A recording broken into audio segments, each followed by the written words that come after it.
La nuit, comme les précédentes, avait été chaotique et bruyante, mais celle-ci était différente. Certains moments de la vie s'impriment si profondément dans votre mémoire, peu importe combien vous essayez de les effacer. C'était l'un de ces moments, la nuit où tout était flou, les frontières s'étaient dissoutes et rien ne serait plus jamais comme avant.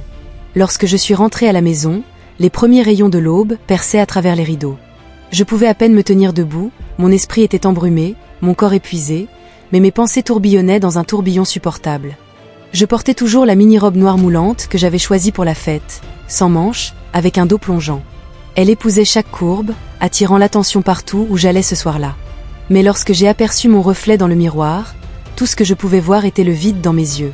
Mon maquillage avait coulé et mes cheveux étaient en désordre, mais rien de tout cela n'avait d'importance. La solitude en moi éclipsait tout le reste. Ma mère, comme toujours, dormait profondément dans sa chambre. À 45 ans, elle était une femme qui avait tant enduré. Mon père était parti quand j'avais 5 ans, nous abandonnant comme si nous n'étions rien, malgré la douleur. Elle avait construit une vie pour nous, mais je savais les fissures que cela lui laissait, les cicatrices qu'elle cachait si bien. Et puis il y avait Connor, son deuxième mari. Connor a tout changé dans notre maison quand il y est entré il y a 3 ans. À 51 ans, il était un homme qui respirait la confiance et le contrôle. Il paraissait bien plus jeune que son âge, avec sa carrure athlétique, ses cheveux noirs mouchetés de gris et cet air de force tranquille. Il était charmant d'une manière qui faisait que tout le monde autour de lui le remarquait. Ce qui m'a le plus frappé, c'était à quel point il se souciait de ma mère, de moi, de cette famille. Honnêtement, je ne savais pas comment gérer les sentiments que j'avais commencé à développer pour lui. En entrant dans la maison, la lumière du salon était allumée. Il était assis sur le canapé, un livre à la main, le col de sa chemise défait. Ses yeux sombres et intenses ont immédiatement trouvé les miens alors que je trébuchais à travers la porte. Il y avait quelque chose de non dit dans son regard, inquiétude, déception, mais peut-être autre chose, quelque chose que je n'osais pas nommer. « Sais-tu au moins quelle heure il est, Alysandra ?» a-t-il demandé, sa voix calme mais portant le poids d'une frustration non exprimée. Je ne pouvais pas répondre. Mes talons claquaient de manière instable sur le parquet alors que j'essayais de garder l'équilibre. Ses yeux restaient fixés sur moi, évaluant chaque détail. Mon maquillage maculé, l'état décoiffé de ma robe, et la façon dont je ne pouvais même pas croiser son regard. « Connor, s'il te plaît » ai-je réussi à murmurer, bien que je ne sois pas sûre de ce que je demandais. Avant que je puisse terminer, il s'est levé du canapé et a fait quelques pas délibérés vers moi. Il était si proche que je pouvais le sentir, une odeur terreuse et boisée qui me semblait sûre et ancrée. Mon cœur battait la chamade d'une manière que je pouvais contrôler. « Tu ne peux pas continuer comme ça » a-t-il dit, son ton doux mais indéniablement ferme. « As-tu seulement pensé à ce que ta mère ressentirait si elle te voyait comme ça ?» Ces mots m'ont frappé comme un coup de poing dans le ventre. Ma vision s'est brouillée alors que les larmes me montaient aux yeux. « Tu ne comprends pas » ai-je murmuré, ma voix tremblante. Je me sens vide et je ne sais pas comment combler ce vide. Pendant un instant, il s'est figé. Quelque chose a vacillé dans ses yeux, une tendresse qui m'a fait mal à la poitrine. « Alysandra » a-t-il dit, sa voix maintenant plus douce, presque brisée. « Je ne peux pas rester là à te regarder te détruire. » Mes jambes ont lâché et je me suis effondrée sur le canapé derrière moi. L'étroitesse de ma robe ne m'a fait que me sentir plus vulnérable. Il s'est accroupi à côté de moi, ses yeux au niveau des miens, et l'air entre nous est devenu plus lourd, plus épais. « Tu es belle, Alysandra » a-t-il dit, sa voix portant à la fois l'admiration et la frustration. « Tu es spéciale. Comment ont-ils pu ne pas voir ça ? Mais toi, tu ne peux pas te faire ça à toi-même. » Ces mots ont remué quelque chose au plus profond de moi. La façon dont il m'a regardée, la façon dont sa voix portait un mélange d'attention et d'émotion contenue, c'était différent de tout ce que j'avais jamais ressenti. Mon souffle s'est arrêté lorsque j'ai croisé son regard. J'ai su à ce moment-là que rien ne serait plus jamais comme avant, que cette histoire ne deviendrait encore plus folle. Au moment où il m'a pris dans ses bras, j'ai senti tous les murs que j'avais construits autour de moi s'effondrer, même à travers ma robe moulante. Je pouvais sentir mon corps se balancer légèrement dans ses bras puissants, alors qu'il me portait dans ma chambre. La chaleur qui émanait de lui m'entourait, m'entraînant dans un étrange sentiment de paix. C'était un sentiment que personne ne m'avait jamais donné. La force de Connor, sa présence, était magique, et pourtant je n'avais aucune idée à quel point il changerait ma vie ou ce que je finirais par faire pour lui. Il m'a doucement allongée sur mon lit. L'ourlet de ma robe était remonté au-dessus de mes genoux, mais ses yeux, toujours prudents, ne s'attardaient pas.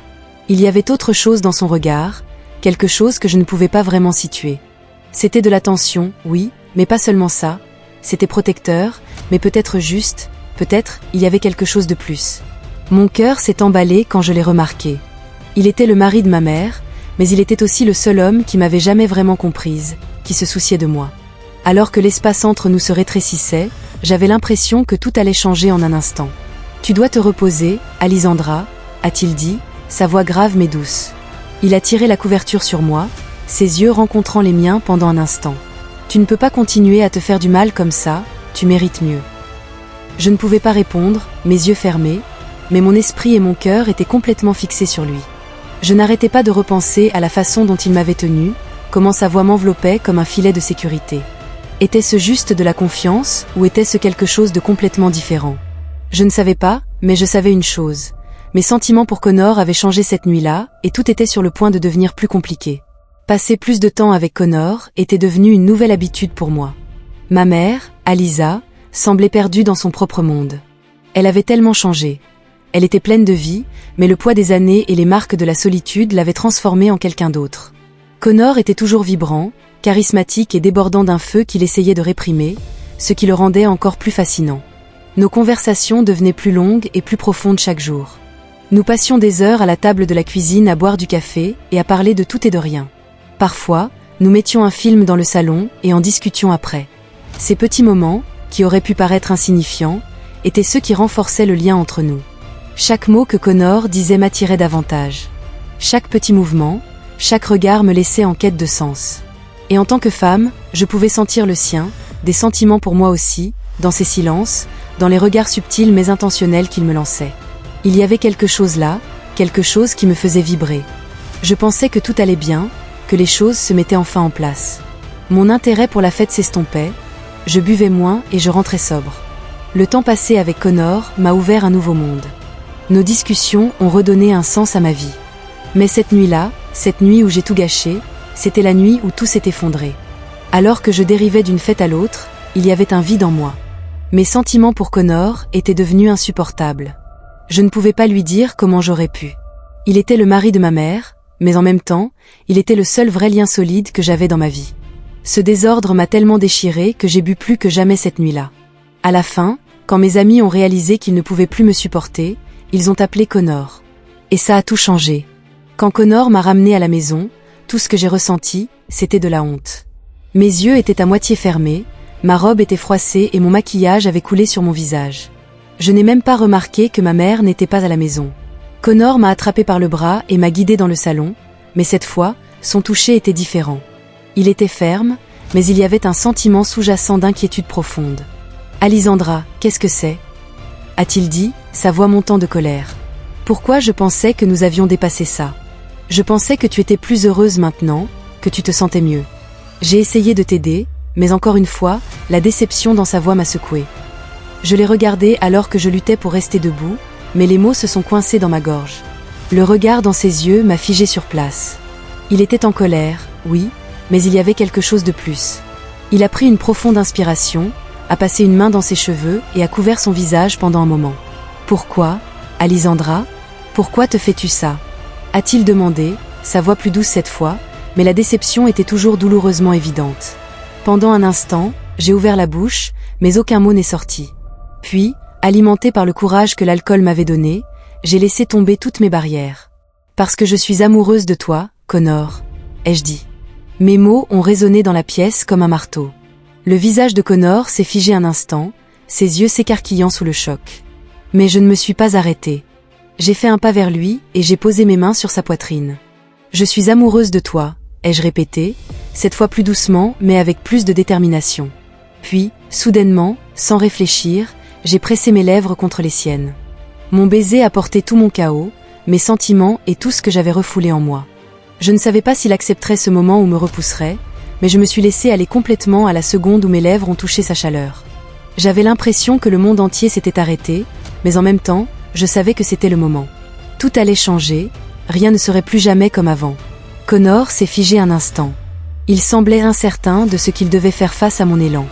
Lentement, il a posé ses mains sur mes épaules et m'a doucement repoussé en arrière, mais il n'y avait aucune dureté dans ses mouvements, juste une hésitation. Quand ses yeux ont rencontré les miens, ce regard protecteur familier était toujours là, mais en dessous, quelque chose d'autre persistait. « Alysandra, tu es trop ivre », dit-il d'une voix douce mais rauque. Tu penses que tu ressens ça parce que tu n'as pas le contrôle en ce moment. Demain matin, quand tu te réveilleras, tu pourrais le regretter. » En entendant ces mots, une étincelle de colère s'est allumée en moi, malgré la brume de l'alcool. Mes pensées sont devenues cristallines. « Non, Connor, » ai-je dit d'une voix calme. Ce n'est pas l'alcool qui parle. Ces sentiments ne sont pas apparus comme ça ce soir. Je me sens comme ça depuis longtemps et j'en ai marre d'essayer de les réprimer. L'expression sur le visage de Connor a changé. Il était pris entre le choc et l'indécision. Il a essayé de détourner le regard, mais je n'ai pas laissé mon regard le quitter. « Je ne suis pas juste une erreur passagère pour toi, » ai-je continué. « Tu as toujours été là pour moi, tu as essayé de me comprendre. Même ma mère n'a jamais fait ça, mais toi, tu m'as toujours vu. » Connor a pris une grande inspiration, mais n'a rien dit. Mes yeux se sont remplis de larmes, mais je n'ai pas reculé. « Connor, s'il te plaît, écoute-moi. Je vois comme tu es seul avec ma mère. Je vois comment son esprit s'est estompé, et tu es un homme trop bien pour le lui dire. Mais tu ne peux pas me le cacher. Je sais que tu es seul parce que je le suis aussi, et nous nous sommes trouvés. Pourquoi te bats-tu » Mes mots ont résonné dans la pièce. L'expression de Connor s'est adoucie, l'indécision sur son visage a semblé céder la place à une profonde tristesse. Ses bras sont tombés à ses côtés, mais ses yeux sont restés sur moi. Je me suis rapprochée en plaçant mes mains sur les siennes. « Tu le sens aussi, n'est-ce pas » ai-je murmuré. « Ne le nie pas, parce que tu le sens tout comme moi. » Les épaules de Connor se sont affaissées à ce moment-là. C'était comme si quelque chose en lui s'était brisé. Ses yeux se sont à nouveau fixés sur les miens et cette attraction familière était de retour. Il a pris une profonde inspiration et, finalement, comme si toute la résistance en lui s'était brisée, il s'est penché vers moi. Ses lèvres ont retrouvé les miennes, cette fois avec plus de détermination, plus d'intensité. L'espace entre nous a complètement disparu. Son baiser a libéré toutes les émotions qu'il retenait. Ses mains ont glissé autour de ma taille, m'attirant contre lui. À ce moment-là, le monde s'est arrêté. Toute notre solitude, nos frustrations, nos doutes, ils ont tous fondu alors que je me retrouvais enveloppée dans ses bras. La voix de Connor a atteint mon oreille dans un doux murmure. « Peut-être as-tu raison, Alysandra. Peut-être que nous ne pouvons plus fuir ça. » Ces mots ont tout changé. Et cette nuit-là, j'ai su que rien ne serait plus jamais comme avant. Alors que les mains de Connor serraient fermement autour de ma taille, nos baisers se sont approfondis. Mon cœur battait si fort que j'avais l'impression qu'il allait jaillir de ma poitrine. Je m'étais complètement abandonnée à lui, complètement vulnérable dans ses bras. Mes mains tremblaient en errant sur son cou, mes doigts effleuraient les boutons de sa chemise, et presque instinctivement, sans réfléchir, j'ai commencé à les défaire. « Connor » ai-je murmuré, ma voix essoufflée, mais je ne savais même pas ce que je voulais dire. Je voulais juste rester dans ce moment. À cet instant, j'avais l'impression que tout mon passé, toutes mes peurs avaient été effacées. Je fis lentement glisser les bretelles de ma mini-robe de mes épaules, tandis que le tissu glissait sur ma peau. Les yeux de Connor restèrent fixés sur moi, la détermination et l'attrait dans son regard rendaient tout encore plus intense. « Tu es si belle, Alysandra » murmura-t-il, sa voix pleine d'une passion profonde et brute. Entendre ces mots m'a coupé le souffle.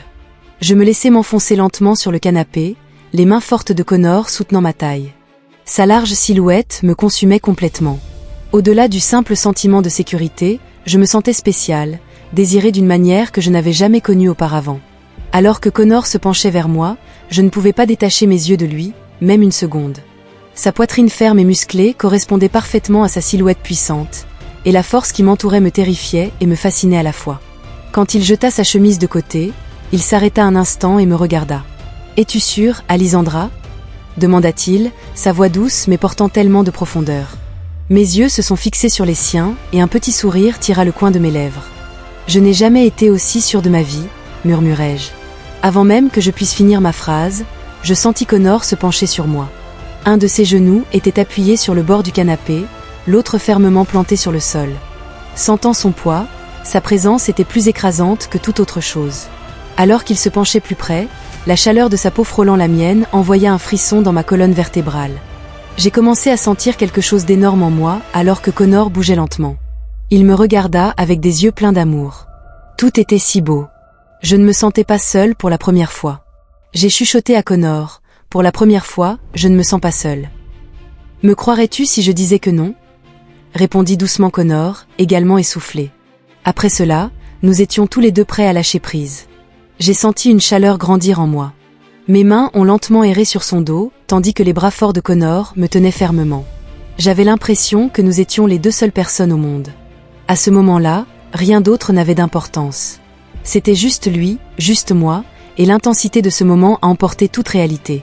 Connor s'est allongé sur le canapé, me serrant fort avec ma tête appuyée contre sa poitrine. Je pouvais entendre le rythme régulier de ses battements de cœur. Tout le chaos et le bruit ont semblé disparaître en un instant, ne laissant que la paix de cet instant. J'ai doucement passé mes doigts sur son bras fort, me sentant comme si j'avais trouvé un endroit sûr en lui. « Connor », ai-je murmuré, les mots sortant à peine de ma bouche. « Que se passe-t-il maintenant ? Où allons-nous ? Alysandra, je ne veux pas que tu penses à ce qui se passera aujourd'hui, demain ou après-demain, a-t-il dit. Sa voix était remplie d'une profonde compassion. Ne laisse plus ce sentiment de solitude que tu portes depuis si longtemps t'alourdir ce soir. Je veux que tu le mettes de côté maintenant. Ressens que tu n'es pas seul et laisse cette paix te porter jusqu'au sommeil. Ces mots ont brisé toutes les défenses que j'avais laissées. Quelques larmes ont coulé sur mes joues, mais je ne pouvais pas m'empêcher de sourire. Je ne m'étais jamais sentie aussi en sécurité. Pour la première fois, je me suis vraiment sentie vue, comprise et prise en charge. Merci, dis-je en fermant les yeux. Merci de me faire sentir si spéciale.